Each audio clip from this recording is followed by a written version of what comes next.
C'est un chantier pharaonique dans lequel s'est lancée l'Égypte. Le gouvernement fait construire une nouvelle capitale, un nouveau Caire, à 60 km de l'ancien. Cette ville sera grande comme 7 fois Paris intramuros et devrait compter 6 millions d'habitants d'ici 3 ans. Un projet fou et contesté. Voyez ce reportage de Franck Genozo et Giona Messina. Elle n'a pas encore de nom, mais aura pour mission d'incarner le futur de l'Égypte. La nouvelle capitale administrative du pays émerge du désert.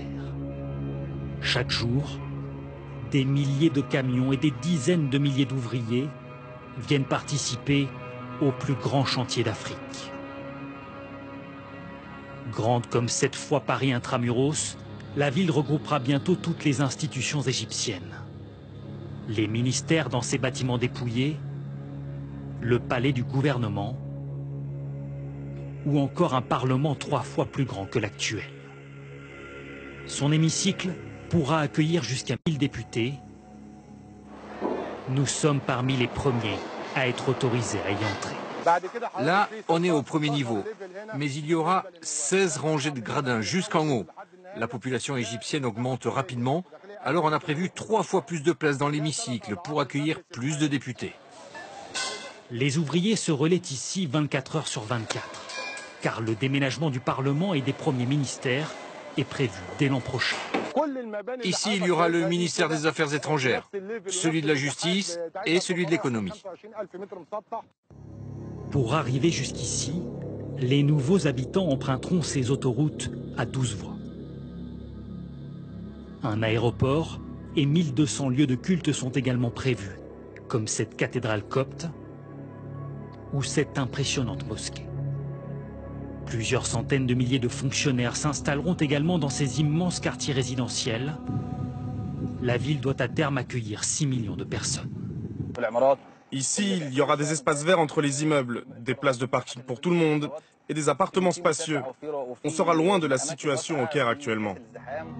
Le Caire, suffocante, encombrée, souvent paralysée par ce que les Égyptiens appellent le zarma, les perpétuels embouteillages.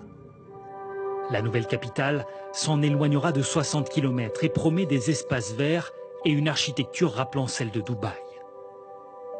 Le long de la route qui y mène, partout, les panneaux vantent les mérites de la future ville, à coups de noms ronflants censés convaincre les Égyptiens de rejoindre les portes du désert. Aussi ambitieux et spectaculaire qu'il puisse paraître, ce projet suscite tout de même les réticences et le scepticisme de certains urbanistes qui considèrent qu'il a été mal pensé et qu'il est à terme voué à l'échec. Car depuis plusieurs décennies, les villes nouvelles construites en Égypte ont presque toutes été des fiascos. Exemple dans cette banlieue du Caire où le chantier ne semble même pas terminé. Pas de transport en commun, pas d'énergie verte, 75% de logements vides. Vous ne voyez personne dans les rues. Il y a très peu d'habitants ici. C'est peut-être la ville nouvelle où il y a le moins d'habitants. Pour cet urbaniste, la nouvelle capitale est construite trop proche de l'actuelle et sera très vite avalée par la rapide expansion du Caire. On ne construit pas une nouvelle capitale à 60 km de l'ancienne. On n'a jamais vu ça. Mais est-ce que vraiment on va transférer tous les ministères et toutes les ambassades? Est-ce que l'ambassade de France va quitter son siège au bord du Nil pour venir s'installer dans ce désert? Je doute fort.